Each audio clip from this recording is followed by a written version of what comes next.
Ahí estamos con Hernando de Soto, economista, ex candidato a la presidencia de la República. Señor de Soto, a ver, va en la misma línea lo que venimos conversando con el cardenal Pedro Barreto, lo conversábamos fuera incluso del aire. Usted también se reunió con el presidente de la República, entiendo que fue a darle su consejo, me comentaba que se reunió hasta en 3 oportunidades. Desde que fue presidente 2 y antes de ser presidente durante la segunda vuelta, en los 3 casos invitados por él, y no para darle mi consejo, sino para hacerle críticas porque yo soy de oposición. Pero, a ver, en esas reuniones de todas maneras tendría una visión del Perú que podría implementar el presidente Pedro Castillo, ¿cierto? Pero lo que le dije fue la cosa siguiente, porque yo creo que es una buena cita, le dije, y lo dije después a la prensa: usted recibe consejos y de mí lo que va a tener es críticas, pero a veces una buena crítica es mucho mejor que sin malos consejos. En ese sentido, espero que haya dado una lección, pero no fueron consejos, fueron críticas. Incluso, bueno, pongámoslo así, críticas. En un momento, él, entiendo, en boca suya, se había comprometido a zanjar el tema de la Asamblea Constituyente, sí, que estamos de acuerdo, genera mucha inestabilidad, ¿no?, por lo que implicaba ir a un proceso de ese tipo. ¿Qué sintió cuando ya activamente, incluso en lo que parecía más un mitin, el propio presidente de la República impulsaba un proyecto de ley para instalar una Asamblea Constituyente en el Perú que escriba una nueva Constitución? Bueno, en primer lugar, lo que yo le dije desde la primera vez que lo conocí, durante la segunda vuelta, es que la primera cosa que tenía que hacer es desligarse del aparato comunista que evidentemente existía dentro de su entorno. El Perú Libre es una organización marxista-leninista. Y él dijo en ese momento, absolutamente, salió una conferencia de prensa y dijo: no soy un comunista, no estoy contra la empresa privada, etc. Y lo ha insistido, cada vez que yo lo he retado a decirlo, lo ha dicho. Entonces, cuando hablamos de la Asamblea Constitucional, no es una cosa que me dijo, hicimos un acuerdo de 4 puntos. Y le dije, claro, yo ya no puedo seguir visitándolo cuando usted me invita, y esta es solamente la segunda vez de que usted es presidente, sin que de esto salga un resultado concreto, y lo quiero firmado. Y efectivamente después no lo firmó, pero sí lo dijo en público. Acaba de hablar con De Soto, y quiero decir la cosa siguiente, que estoy totalmente de acuerdo con él, que no debería haber Asamblea Constituyente. Entonces, no es solamente qué he sentido yo, eso es psicología, sino lo que he hecho. La primera cosa que he hecho es he continuado mis comunicados, mis presencias en las esferas más altas del gobierno de los Estados Unidos, del mercado común europeo, y he tenido el primer contacto con Beijing para decir: esto no es aceptable, porque ellos están perfectamente conscientes de que si hay una Asamblea Constituyente, si se va a cambiar las reglas del juego ahora, dentro de 1 año, 2 años, 3 años, nadie va a invertir. Entonces ahora yo ya he hecho recurso a nuestros contactos internacionales para salir del marco legal nacional, que no encuentra la forma de vacar, que no encuentra la forma de retar, que es perfectamente democrática, a un presidente y a su entorno, porque eso es muy importante. No es cuestión de votarlo al presidente y luego entra la señora Boluarte y luego entra el señor Cerrón. De nada nos sirve seguir descabezando, sino lo importante es encontrar el mecanismo mediante el cual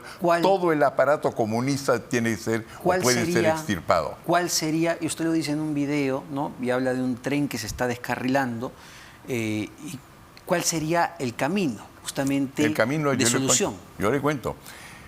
Este sistema de invadir un país por el comunismo a través de terceros es ya conocido. Se llama en inglés war by proxy, que quiere decir guerra por terceros. Es una declaración de guerra.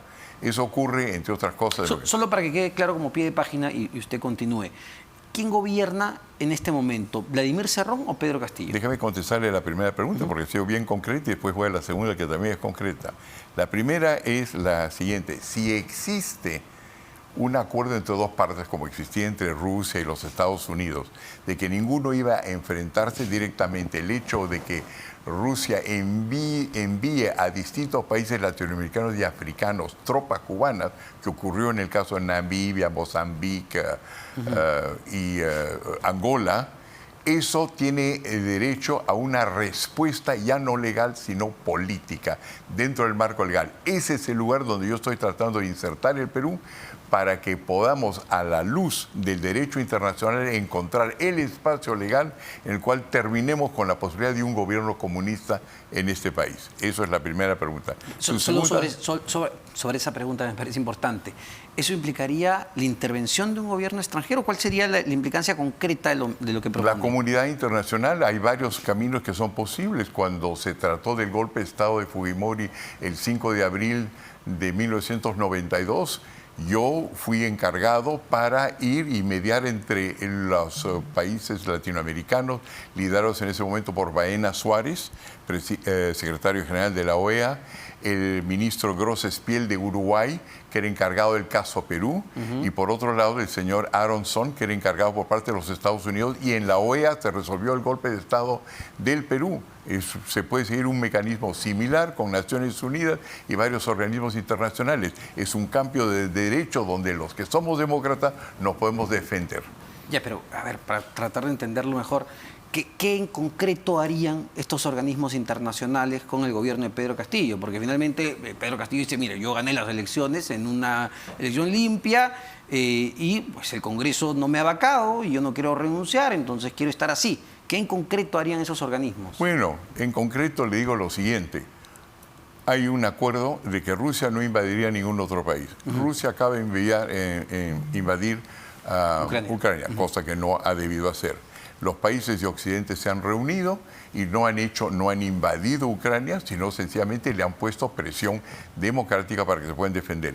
Uno ve, por un lado, misiles, pero han hecho otra cosa que es mucho más interesante. Una, en primer lugar, la imagen.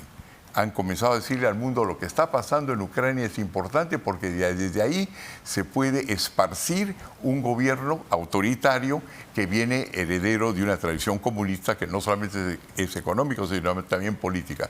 Número uno. Número dos, le comenzaron a afectar todo lo que se refiere a sus fondos. Y en tercer lugar, a comunicar y convencer a la mayor parte de la población que el malo de la película es el presidente Putin.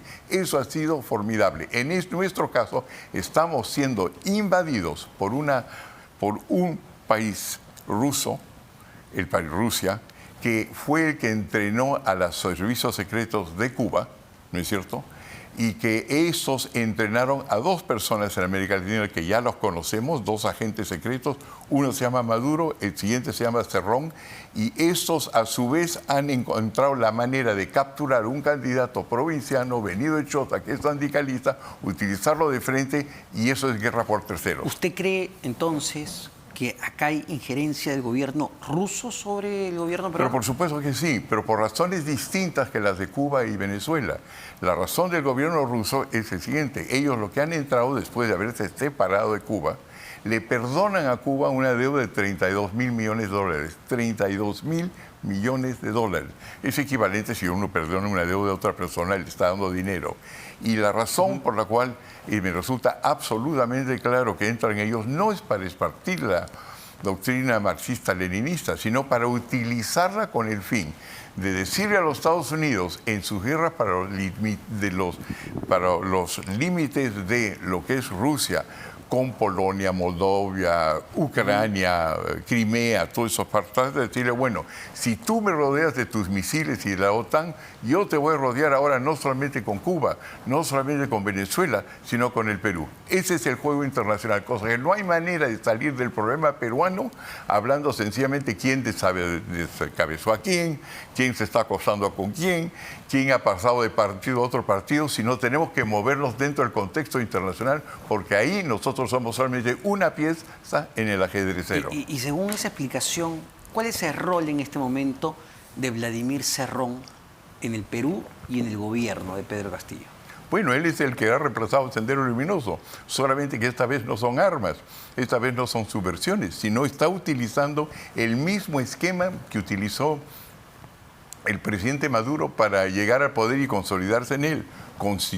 Referéndums, constituyente y luego una constitución, la cual todo el mundo y la prensa está diciendo ahora, oye, quiero muchos cambios, pequeños cambios, el 30% quiere tanto, cuando el problema es que nos van a encerrar en un cuarto dentro del cual legalmente entran al poder. Entonces, lo que hay que hacer en este caso es sencillamente darse cuenta de la cosa siguiente.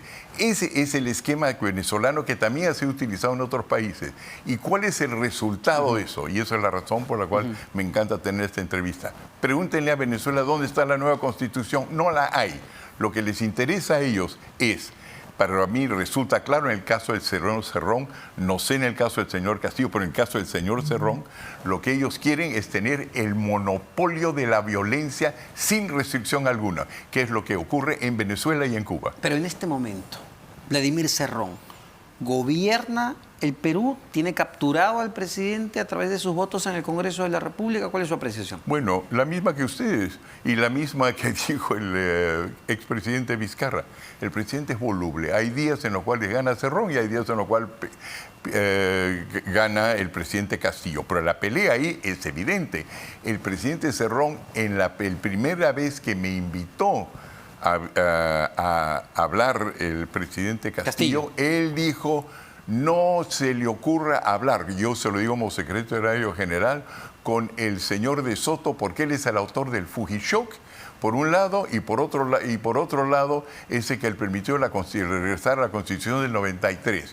En ese momento, el presidente obedeció, y después de eso desobedeció. Y después de eso obedeció de nuevo. Y después es voluble. Yo creo que tiene un hombre brillante, porque no hay que negar de que Cerrón es brillante, perfectamente bien entrenado por servicios de inteligencia, un hombre con una mente muy estructurada, que fíjese lo que ha hecho. Con un partido que tenía el 1% del electorado peruano, 1% en marzo del año pasado, logra, utilizando lo que se llama la política de identificación, identificarse con un sombrero y un lápiz, y un señor que evidentemente viene de raíces populares, y llega entonces el 11 de abril del año pasado al 13%. Luego, enfrentado a una candidata que tiene resistencia por las razones que nosotros conocemos, buenas o malas, Fujimori pasa al 51% y ahora con la Asamblea Constituyente lo que va a hacer es encerrarlos y pasar al 100%. Justo eso, ¿no? Porque lo lanzó en un tuit, dijo que el proyecto para consultar una Asamblea Constituyente era una pendejada. Sí. A ver, porque uno podría decir, siendo abogado del diablo, pero ¿cuál es el problema de que se le pregunta a la gente si quiere o no quiere una Asamblea Constituyente? La intención, el objetivo mismo que usted ha tenido con el presidente Vizcarra. Es una hora que lo ha estado escarbando para saber cuáles son sus intenciones. Yo, para un marxista-leninista, no tengo que escarbar muchísimo. Ahí camina como pato, vuela como pato, y después de haber pasado un año estudiando al presidente, tratando de saber dónde están los servicios secretos de Cuba, viajando a la Casa Blanca en los Estados Unidos, al Congreso de los Estados Unidos, entrevistándome con gente de la OCATAN, por fin, al igual que usted, yo soy periodista a mi manera, ya tengo los hechos, ya tengo lo que yo creo es la realidad. Entonces, en función a eso, es que yo puedo decir que cuando uno convoca una constituyente y dice hasta por la calle, y por un lado uno sabe que si bien el presidente está en una caída y que probablemente va a continuar estadística en las encuestas, cuando uno pregunta si la gente quiere regresar a lo que hubo antes, no es 50-50. Mis investigaciones son que son 60. Gana con 60 y se cerró la trampa. Lo importante ahora es hacer claro a la comunidad internacional que esto no es un caso distinto que el de Ucrania. La diferencia es que unos utilizan pólvora, misiles y la posibilidad de una guerra nuclear, mientras que acá lo que se ha utilizado es una constituyente que la gente dice, oye, pero si están preguntándole a la gente que se explaye, que se diga no puede haber pecado. Es sumamente astuto. La pendejada tendría que ver con la intención de quedarse y perpetrarse en el poder, no sé si Castillo, pero un gobierno comunista. Pero claro, y va mucho más lejos que ello. Uno de los grandes errores que hacen los lugares democráticos en este Perú es decir, oiga, estamos contra el Foro de Sao Paulo. ¿Qué? ¿No se han dado cuenta El Foro de Sao Paulo tiene una serie de personas que no van a invadir el Perú ni propiciar una invasión al Perú.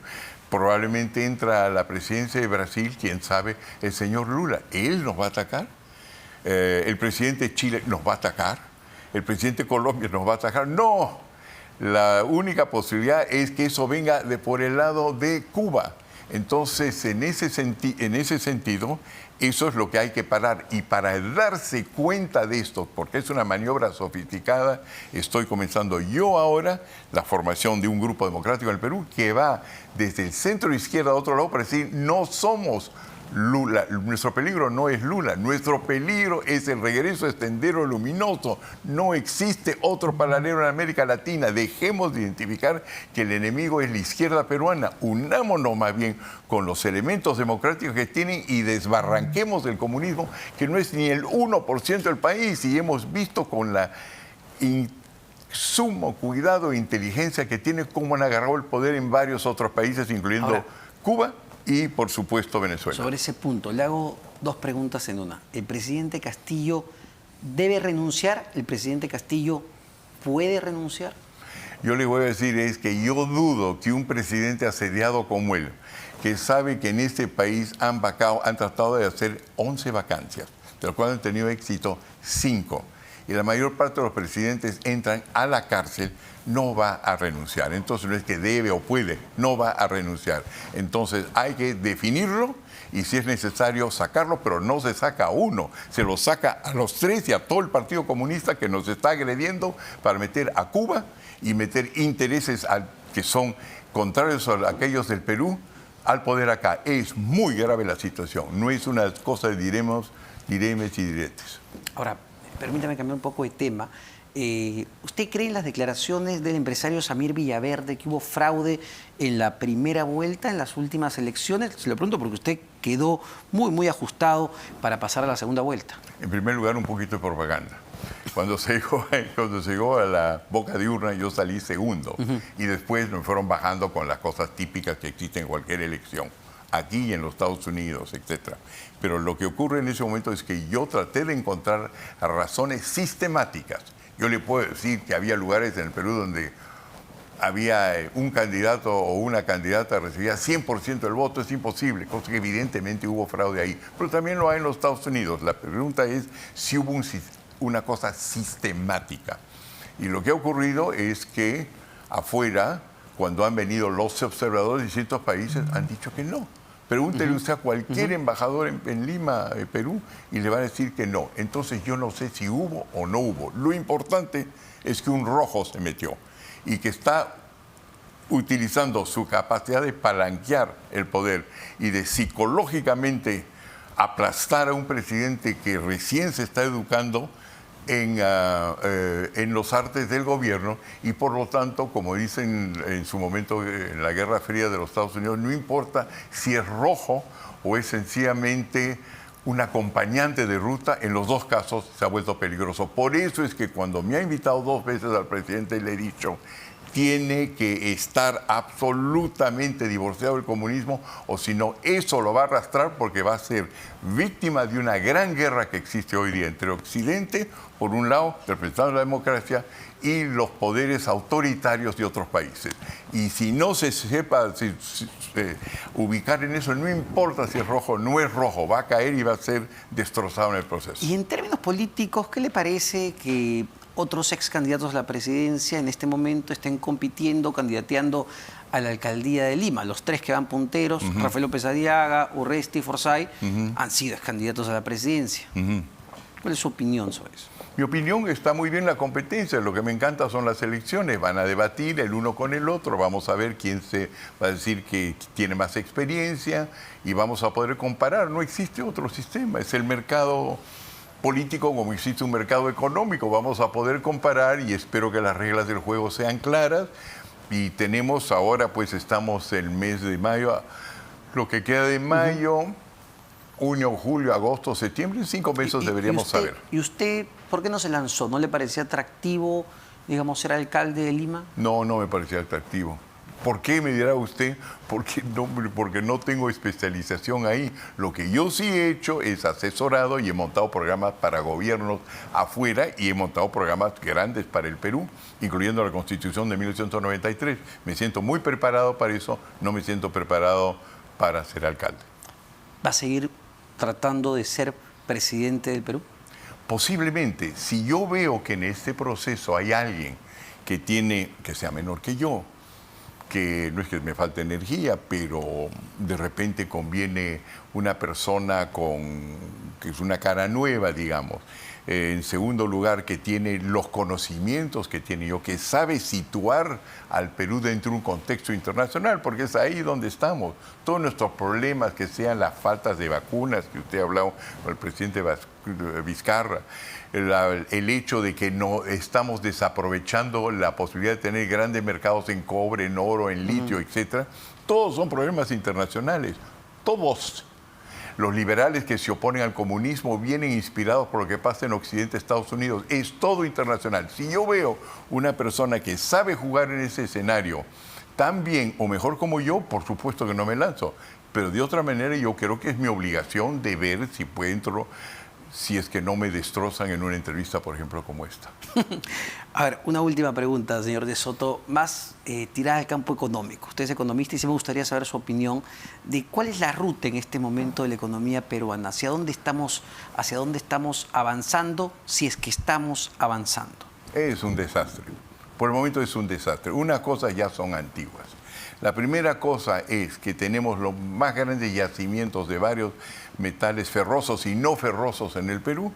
Están en el subsuelo y en el suelo están comunidades y caseríos peruanos que, como no participan en la economía de mercado, se sienten desplazados. Si ese problema no se resuelve, vamos a seguir en las mismas y vamos a desaprovechar la enorme alza que en los precios de minerales, que va a continuar por mucho tiempo porque son minerales necesarios para telecomunicaciones. La pantalla que se está viendo en este momento tiene plata. Ahí adentro hay tierras raras y la batería que existe ahí es con litio que viene del Perú. La estamos desaprovechando. Uno. Dos, hoy día ignoramos, y el gobierno lo hace, pero también la oposición en muchos casos, de que el Perú tiene una serie de tratados internacionales a los cuales puede apelar, inclusive para reemplazar los fertilizantes que nos faltan hoy día, y evidentemente esos conocimientos no existen. La única recomendación, crítica que yo le hice al presidente en la primera cita es: no se le vaya a ocurrir hacer lo que está diciendo mucho su gente, desde remover a Julio Velarde del Banco Central de Reserva. Esa es la única que ha cumplido hasta la fecha, pero hay muchas más cosas que tiene que hacer. Muchísimas gracias, señor Hernando de Soto, por esta entrevista. Hernando de Soto, economista, ex candidato a la presidencia de la República. Algunas ideas, algunas pepas, algunos titulares que dejaron este primer programa de Todo se sabe, la conversación que tuvimos con el expresidente Martín Vizcarra. Él negó rotundamente que se haya reunido con la ex candidata de Somos Perú al Congreso de la República, Zuli Pinche, en un hotel en el Cusco, en Monasterio, como había denunciado el programa Panorama. También conversamos con el cardenal Pedro Barreto sobre las declaraciones de Aníbal Torres, que ustedes recordarán lo llamó o lo calificó de miserable. El cardenal dijo amén a sus enemigos, pero evidentemente ya no confía en la palabra del presidente de la República, Pedro Castillo, y hemos terminado este primer programa con el economista Hernando de Soto, que lo que nos ha dicho es que el presidente de la República es sumamente voluble, opinión que comparten además muchísimas otras personas. Así con... Un momentito, voluble lo dijo el presidente Vizcarra, no yo, me está confundiendo. Yo repetí que él había dicho eso. ¿Usted no cree que es voluble? No, lo que estoy diciendo, la palabra voluble vino del expresidente. Yo creo en la propiedad privada también de las palabras. ¿Pero usted considera que es una persona voluble? Sí, claro, por supuesto. Pero el problema ahí es la personalidad de Cerrón frente a él. Muy buena salida, don Omar. Muchísimas gracias, don Hernando de Soto. Así despedimos este primer programa. Todo se sabe. Así que recuerden, todos los días, de lunes a viernes, minutos antes de las 8:30 de la noche.